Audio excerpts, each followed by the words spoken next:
Alright, we're back for more in 10.2. In 10.2, we're going to make a distinction between two things. One thing we used in 10.1 and the new thing we're going to use in 10.2. So here's what I'm talking about. We used NPR with its specific formula in 10.1.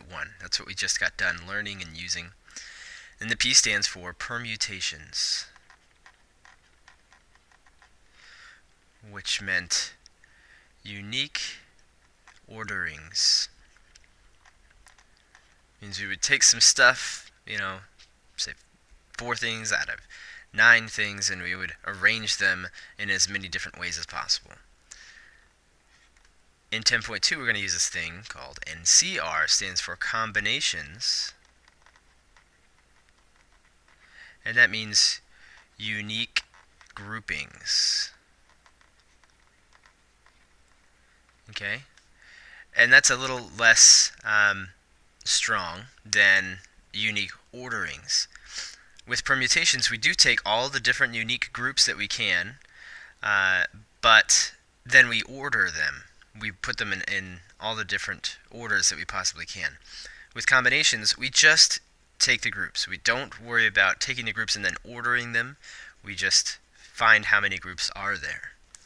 So let me use 2 examples. They're both going to use the same numbers, but they're going to be situations where we care about the order and then where we don't care about the order. We just care about getting the groups. Okay, so let's say there's a race with 10 people. And in a race, we really just are often concerned with the top 3 placers. So how many ways are there for 3 people to finish first, second, and third when there's 10 people racing?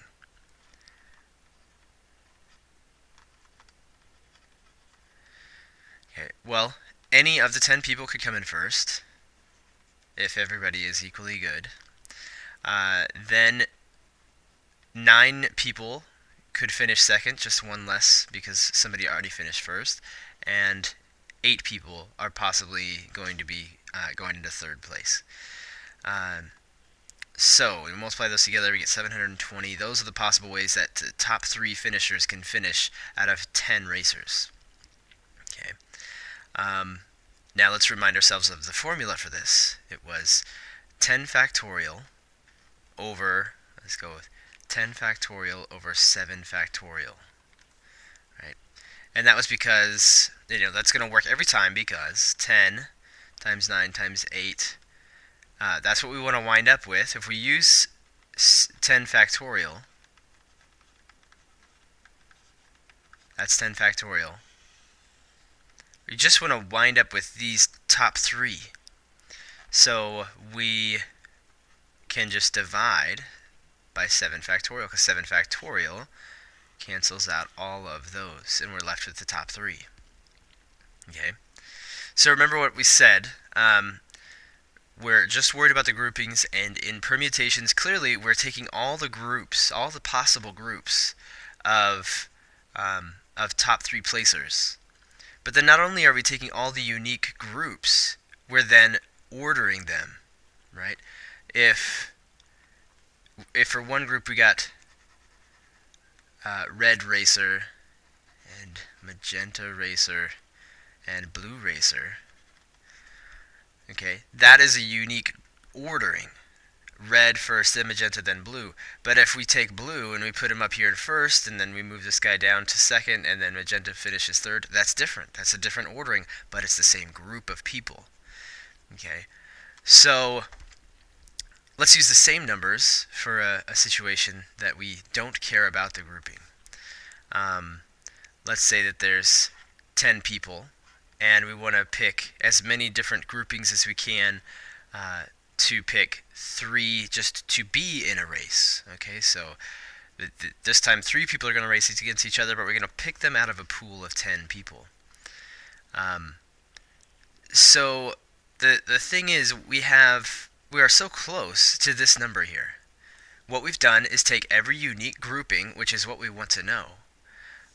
We have all the unique groups, except then we take every time we have a group, we arrange them in all the possible orders that we can think of, right? We go red, magenta, blue, blue, magenta, red, blue, red, magenta, red, blue, magenta, and you can see where I'm going with this. All the possible orderings that we can possibly think of, right? And every time we get a unique group, we reorder them. Okay? So for let's visualize it this way. Here's what permutations does. For every group, let's say that this represents a group, okay? And this represents another group, and we're counting all the different groupings. Okay, so this might be red, blue, magenta, and this might be red, blue, green, and this might be red, blue, yellow, and so on and so on and so on. So for every time we take a group, we count that group multiple times. We count it however many times we can arrange those three people. We'll count it so many times. And for this group, it would be the exact same number of times that we count it, because it's three people. Three people here, three people here. There's 3 factorial ways to represent or to reorder 3 people. So every one of these is going to get counted the exact same number of times. Right? But we only care about how many groups there are, not how many orderings there are. Right? Permutations would count every single one of these dots, and combinations just wants to know how many of these are there. So just in this illustration, at least, how many rows are there? Not we don't care about all these different orderings. Okay, so with permutations, we've counted all of the different groupings, and then we've counted all the orders. But we've counted what basically we have is a multiple of the number that we want in combinations. We have all the numbers of the combinations, only we've multiplied it by however many ways there are to arrange these things, these 3 things in this case. Okay, so in this case, the number of ways we can arrange 3 things, 3 people, is 3 factorial. So we have our number of combinations. It's this, all these guys that I've circled. There's a unique group, unique group, unique group. But then we take that unique grouping, or that number of unique groupings, and we multiply it by 3 factorial, basically, because that's how many ways there are to order 3 things. So if we have this number, and we want to get the number of just how many groupings there are, we would divide that number by 3 factorial. So we would take whatever this number is and divide it by 3 factorial. So we should not say equals if we're going to divide it by 3 factorial. If we do want it to be equals, we just need to make sure that we divide both sides by 3 factorial, right? So before we put 3 factorial there, our number 10 factorial over 7 factorial was how many ways we can take as many unique groups as we can, and then within that group order those things as many different ways as we possibly can. So that's very close to what the number we want for combinations, only we talked about that whole, it's a multiple of the number we want. So if we want to find just the number of combinations without regard to order, just divide it by the number of ways you can order the things in that group, in that subgroup. That's 3 people. So we just divide it by 3 factorial. Now notice, 3, it's 3 because that's the number of people in the group that we're picking, right? We're picking 3 people to race, right? It doesn't matter the order that they're in. So it doesn't matter the order.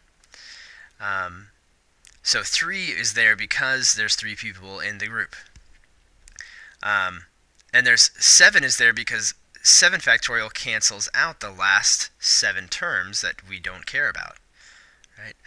So every time these 2 right here are going to add up to, well, in this case they're going to add up to 10, but these 2 numbers are going to add up to the larger group. Okay? And we will do more specific examples in the sample problems. Thanks for watching.